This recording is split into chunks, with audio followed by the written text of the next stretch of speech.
ازيك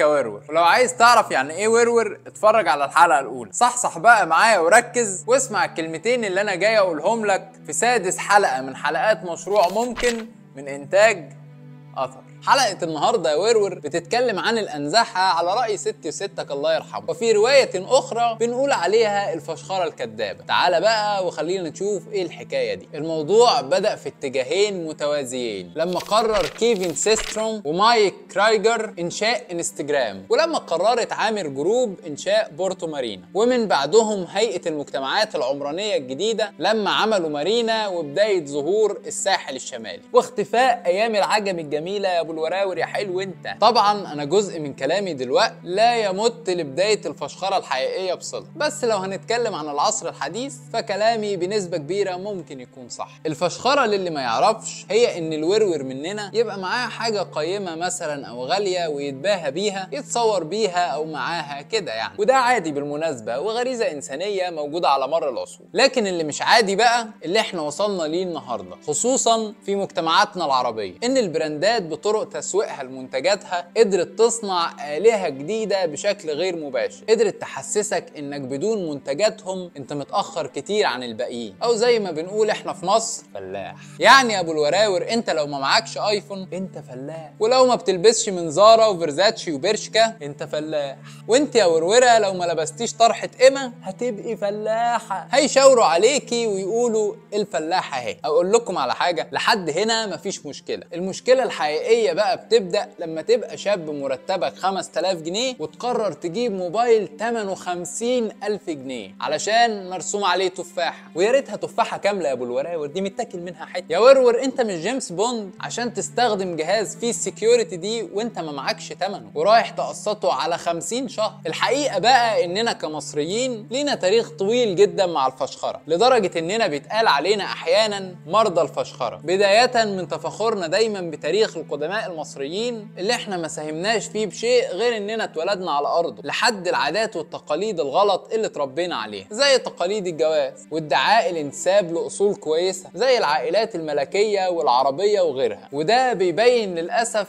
احنا قد ايه ما نملكش غير اشياء ماديه. احنا بس بنعمل زي الاستاذ احمد زكي في فيلم انني لا اكذب ولكنني اتجمل، بس الحقيقه اننا بنكذب على نفسنا في البدايه علشان نقدر نكذب على المجتمع ونفهمه اننا بننتمي لطبقة العظماء والأغنياء. وعلى رأي الفنان عادل إمام لما قال احنا في زمن المسخ، زمن المسخ، زمن المسخ، زمن المسخ.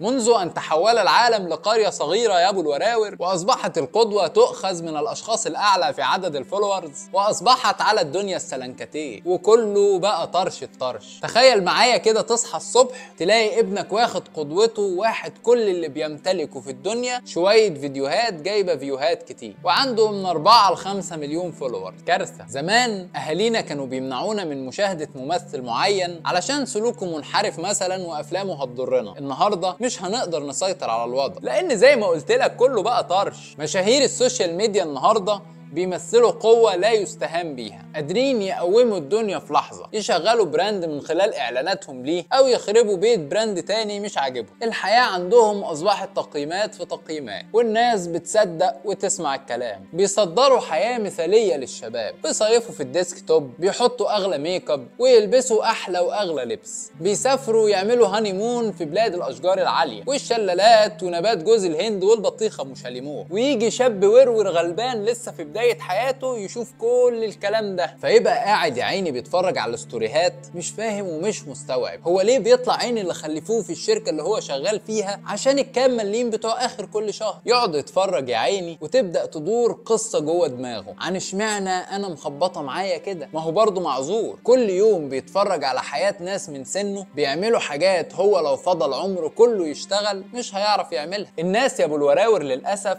الفلوس عمت عينيهم، كل الناس عاوزة تبقى مشهورة زي البلوجرز دول، فبقينا مستعدين نعمل أي حاجة علشان يبقى معانا فلوس ونعيش عيشتنا اللي هي بنسبة كبيرة مزيفة، والوضع ورا الكاميرا بيكون مختلف تماما. فبنلجأ لطرق غبية زي اننا نتخلى عن كرامتنا ونتفه من نفسنا في محاولة سخيفة لصنع شخصية مزيفة تعجب الناس على السوشيال ميديا وتجيب فلوس. او نكبس يا ابو الوراور على لايف التيك توك زي ما الناس بقت بتعمل، تدخل تلاقي عائلات مكونه من اب وام وابناء بيرقصوا قدام الكاميرا حرفيا علشان ابو نواف يبعت اسد. وفي الجانب الاخر يا ورور، وعلى راي الفنان امير عيد، بيبيعوا لك الهوا بيحطوا السم في الدواء. الشركات والمنصات التجاريه اصبحت لا تراعي اي شيء غير الفلوس، الا من رحم ربي طبعا. يبيعوك ويشتروا فيك حرفيا وانت مش حاسس. هو قادر يبيع لك شيء تكلفته 10 جنيه بمليون جنيه بعد ما يجملوا ويلمعوا على السوشيال ميديا، ويخلي المزيفين يتكلموا عنه ويعملوا له ريفيوهات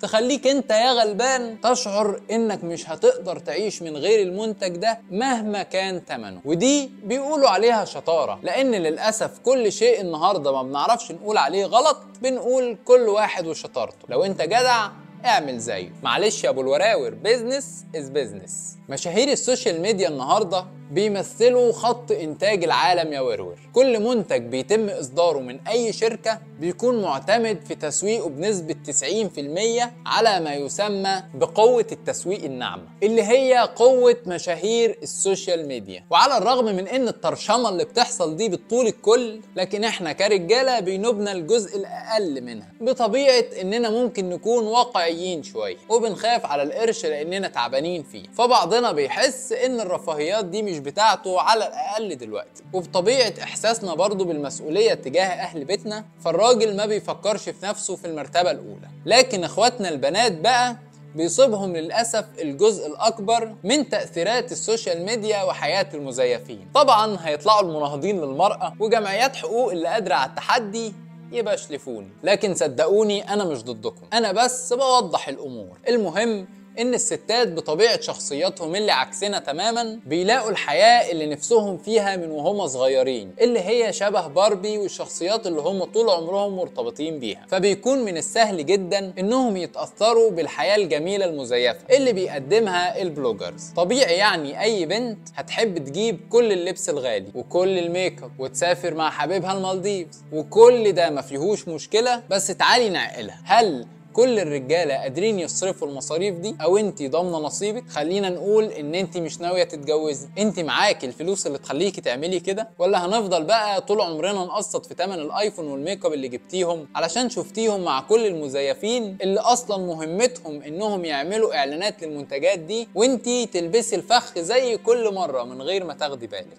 وتحملي نفسك او جوزك او والدك اكتر من طاقته؟ الناس دول يا صديقتي الوروره ما اتولدوش كده، دول لقوا فرصه ما تتعوضش، وهدايا ببلاش من شركات مقابل الاعلانات، ورحلات ببلاش لدول مختلفه بغرض تنشيط السياحه فيها، وغيرها من طرق سهله يدخلوا بيها فلوس. في النهايه الناس دي لقت فرصة واستغلتها، وزي ما في منهم بيضر الناس بمحتواه، في منهم بيقدم محتوى كويس بيقدم من خلاله شيء كويس للمجتمع. لو انت بلوجر وحد ليك تأثير على الناس اتفرجت على الحلقة دي، أرجوك راعي ربنا في اللي بتقدمه للناس، ودور على شيء حقيقي تقدمه ليهم، لأن كتير منهم ممكن يكون واخدينك قدوة. ولو انت ورور عادي من الوراور، خلي بالك من اللي بتتعرض له في يومك على السوشيال ميديا. ولو عندك اولاد خليك حريص واعرف هم بيتفرجوا على ايه ومتابعين مين، لان ده هيأثر عليهم بالإيجاب أو بالسلب. وخليكوا فاكرين السوشيال ميديا زي ما فيها الوحش فيها حاجات كتير مفيدة، بس انت